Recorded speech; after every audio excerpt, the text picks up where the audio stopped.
જય હિન્દ. લાખણસિંહ દેવાભાઈ ઓડેદરા. ચૂંટણીનો માહોલ સારી રીતે ચાલી રહ્યો છે અને બસ હવે 1-2 દિવસ રહી ગયા.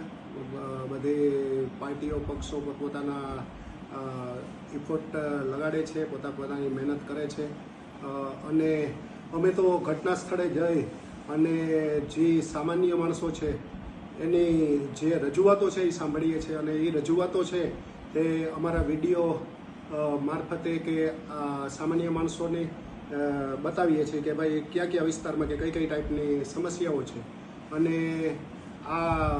આ બધી બાબતોને મનોરંજનની સામગ્રી ન ગણવી જોઈએ. હકીકત છે અને તમે કહો છો કે આ ખાલી આને મનોરંજનની સામગ્રી ગણવી, તો તમે જે માણસોને કહો છો એને તો પ્રોબ્લેમ છે, એ જ માણસોને પ્રોબ્લેમ છે. તો એ કઈ રીતના એને હકીકતે જમીની સ્તરે પ્રોબ્લેમ છે, તો એ ક્યારેય એને મનોરંજનની સામગ્રી તરીકે નહીં લે. અને નથી થયા તો નથી થયા કામ, એમાં હું નથી કર્યા. ચોમાસામાં વરસાદ થયો હતો બરોબર, ત્યારે આખું પાણી ભરાઈ ગયું હતું ને ગોઠણે ખાડા થયા હતા. એ હજી 8 મહિના થઈ ગયા ચોમાસું ગયું એને, અત્યારે પણ હજી એ બધા ખાડા મોજૂદ છે. એમાં થોડી ભરતી નાખીને ભરતી કરી હતી. હવે અત્યારે તો ખાડા દેખાય છે, હમણાં મહિનાથી પછી પાછું ચોમાસું આવશે અને ચોમાસામાં પાછું એ પાણી ઉપર ભરાઈ ગયું એટલે ખાડા દેખાશે નહીં. એમાં સાયલેન્સર અડી જાય 2 વ્હીલરના ને 4 વ્હીલર, એટલા ખાડા છે રસ્તામાં. અને આખી જનકપુરી સોસાયટીને સિટીની મોટાભાગની સોસાયટીઓમાં આવી હાલત છે.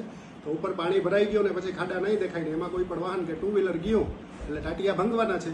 કામ નથી કર્યા તો નથી કર્યા, એમાં હરમાવાની શું જરૂર છે? અને પબ્લિક તમારા ઉપર ભરોસો કરે, સારી વાત છે, ભલે પબ્લિક ભરોસો કરે એની યારે અમારે કંઈ વાંધો નથી, પરંતુ પબ્લિકને તો દેખાય તો છે ને અમે કે આ બધું હું અત્યાર સુધી કર્યું છે બરોબર. તો જે કર્યું છે એ હકીકત જ છે અને પબ્લિક અત્યાર સુધી ભરોસો કર્યો અને આગળ પણ ભરોસો કરે તો ખુશીની વાત છે, એમાં કંઈ મોટી વાત નથી. અને જમીની સ્તરે પ્રોબ્લેમ તો છે જ બરોબર ને, અમે એની રજૂઆત કરીએ અને અમે કોશિશ કરીએ. અમે કોઈ હજી સુધી કોઈ પાવરમાં ન હોવા છતાં પણ અમે પબ્લિકને અમારાથી બને મદદરૂપ થઈએ છીએ અને મદદરૂપ થતા રહીશું. અને હું અત્યારે વોર્ડ નંબર 1 થી ચૂંટણી લડું છું બરાબર. ચૂંટણી લડવો એ અમારો ફંડામેન્ટલ બેઝિક રાઇટ છે. બાકી જે જનતાની સમસ્યા છે એની રજૂઆત તો કરવી જ પડે અને એની રજૂઆત કરવામાં જો તમે આ બધું લાગતું હોય તો એ યોગ્ય નથી. પોરબંદરની ક્રાંતિકારી અને સ્વાભિમાની જનતાને મારા પ્રણામ. હું છું લાલજીભાઈ બોદર, રાષ્ટ્રીય અધ્યક્ષ વીરો કે વીર ઇન્ડિયન પાર્ટી. પોરબંદરની જનતાને અને એમાંય ખાસ કરીને પોરબંદરના વોર્ડ નંબર 1ના મતદાતાઓને મારી એક નમ્ર અપીલ છે કે આપણે જ્યારે ફૌજી કોઈ રિટાયર્ડ થઈને આવે છે તો એને ઢોલ નગારાથી સ્વાગત કરીએ છીએ, એને ફૂલડાથી વધાવીએ છીએ. તો એક વ્યક્તિ જે 30 વર્ષ સુધી આ દેશની સેવા કરી અને આવેલ છે એવી જ વ્યક્તિ, એનું નામ છે લાખણસિંહભાઈ ઓડેદરા, જે પોરબંદર વોર્ડ નંબર 1ના મતદાતાઓની કર્મભૂમિની પોરબંદરની અને જનતાની સેવા કરવા ફરી વખત ઈચ્છી રહ્યા છે. એનું તન મન ધન એ દેશને સમર્પિત છે, લોકોને સમર્પિત છે.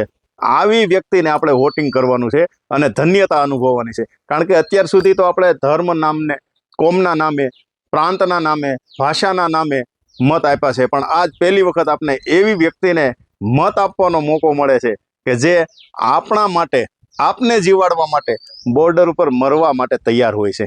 એવી વ્યક્તિને એક વખત એનું સ્વાભિમાન જાળવવા માટે, એને ખરેખર માન આપવા માટે, આપણે આપણી જાતને, પોતાની જાતને ધન્યતા અનુભવવા માટે લાખણસિંહભાઈ ઓડેદરાને એક વખત મત આપી વિજય બનાવો. જે તમારા માટે લડશે, તમારા પ્રશ્નોને ઉઠાવશે, તમારા માટે કામ કરશે, નહીં કે કોઈ પાર્ટી માટે. વીરો કે વીર ઇન્ડિયન પાર્ટીના ઉમેદવાર ભલે હોય પણ એ સેવક તો પોરબંદરની જનતાના રહેશે. લાખણસિંહભાઈ ઓડેદરા એ આપણા વોર્ડ નંબર 1ના ઉમેદવાર છે. ઈવીએમની અંદર એનું 10મા ક્રમાંકનું બટન છે અને એમનું જે ચૂંટણી ચિહ્ન છે એ નાના છોકરાને પહેરાવવા માટેનું જે જબલું આવે ને એવું છે. તો તમામ વોર્ડ નંબર 1ના મતદાતાઓને ફરી વખત મારી વિનંતી છે કે એક દેશના નામ, એક ફૌજીના નામ આપણે આ વખતે વોટ કરી અને લાખણસિંહભાઈ ઓડેદરાને જીતાવી અને દેશની અંદર એક રેકોર્ડ સ્થાપિત કરીએ કે ભાઈ અમારા દેશની જે સેવા કરે છે ને એ જ અમારા માટે સર્વોપરી છે, એ જ અમારા નેતા હોય છે. જય હિન્દ.